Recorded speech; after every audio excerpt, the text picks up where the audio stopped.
Folks love to take whale watching trips off our coast, but you'd be unlikely to see the type of whale in our next sea rescue. It's called a Bryde whale, and it lives out in the deep, deep ocean. So when one washes up stranded on a Florida beach, it's an unusual sight and a once-in-a-lifetime opportunity for rescuers to make a difference. In the dead of night, a semi-truck inches through the gates of SeaWorld Orlando, carrying precious cargo. This is the biggest animal SeaWorld has ever received. It's a Bryde whale, which is a large whale normally found far out in the open ocean. It's not going to be a whale that you're going to see on the surface of the water if you go looking for like gray whales or humpback whales. These are animals that are kind of mysterious. There are two accepted pronunciations for the name of this whale.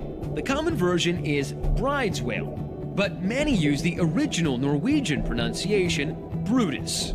The Bryde whale, it's a very large whale, baleen whale, same family as blue whales.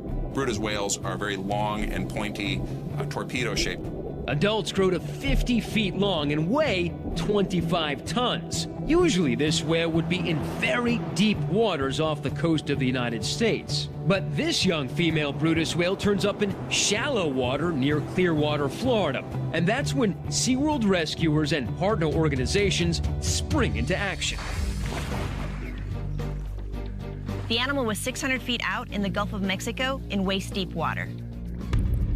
Once we were on the beach, we had to utilize large equipment, slowly working this large whale into the back of our van.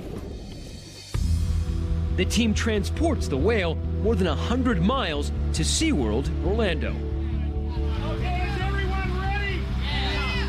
They need to use not one, but two cranes to get this whale out of the truck.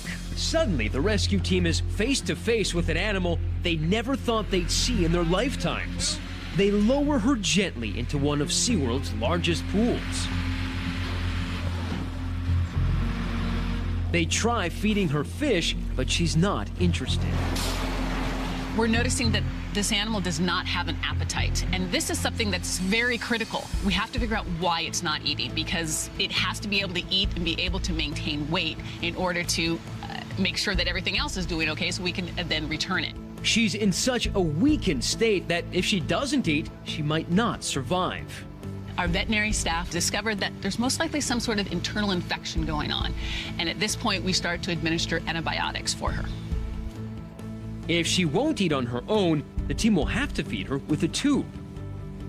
They feed her 4 gallons of fish gruel 3 times a day, and slowly her condition improves. The team decides the time has come to give her a name. They call her Brydie. Brydie worked her way up to 15 gallons of gruel a day, which is about 100,000 calories a day. That's about 40 times the average human would eat in a day. And 3 weeks after she was brought to SeaWorld, Brydie's finally putting on weight and looking healthier. But rescuers notice something worrying. Her spine is curved. When these large animals strand and they are out of their natural environment, they can suffer trauma to the muscle bellies along their backs, and that can cause curvature. Spinal curvature can be a serious problem. Here is a more recent case, a rescued pilot whale with extreme scoliosis. She can't be returned to the wild because her curvature is too severe. But in Bridie's case, veterinarians think they can relax the muscles with physical therapy. Staff members stay in the pool with her, constantly massaging her back muscles to try to straighten out the curve. The encouraging thing is that the efforts for physical therapy to prevent the curvature from getting worse, including massage, appears to have helped. Brydie is healing well. The next step is returning her to the ocean. But this proves to be the biggest challenge yet. Coming up,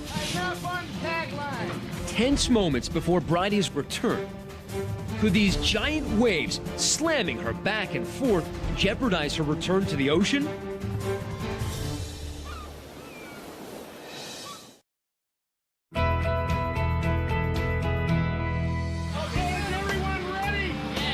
The arrival of a rarely seen Bryde whale at SeaWorld is a huge moment for everyone. The animal makes a remarkable recovery and is finally ready to be returned home. These are very large animals, larger than the dolphins that most of us typically respond to. And so the effort to return this animal from its rehabilitation facility to the ocean is a substantial undertaking. First, they have to transport Brydie safely from Orlando to the Gulf Coast. And to move something this big, it takes a big truck. Bridie's size also means they'll need a big ship. The Coast Guard volunteers to help SeaWorld transport her way out into the Gulf so she can be returned into deep water. What's the water doing, Randy? It's all moving towards the head.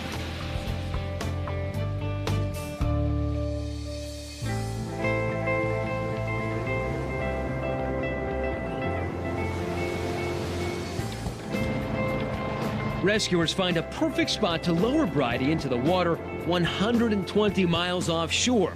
The only problem is, this far away from land, they run into some heavy seas. The team uses the ship's crane to lift Brydie out of the transport unit, but right then, giant waves rock the boat, swinging the 2-ton animal in all directions. Enough on tagline. It was very tense. As the crane was lifting the whale out of the box, the boat began to shift side to side, and we needed to get the whale over the side of the boat and down into the water as soon as possible.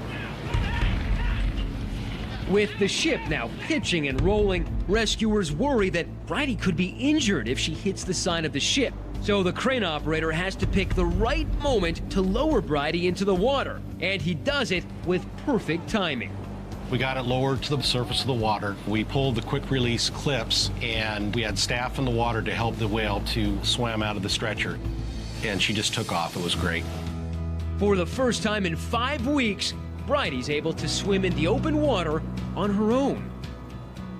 When we were able to get Brydie out to the open ocean, an opportunity for her to hopefully be able to reproduce and continue on her way and no one ever see her again because she's in deep water.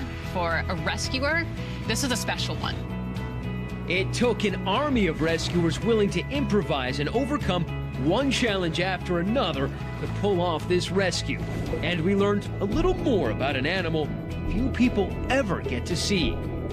We rescue and rehabilitate a lot of wildlife, but to be part of a team that returns a baleen whale to the wild, how cool is that?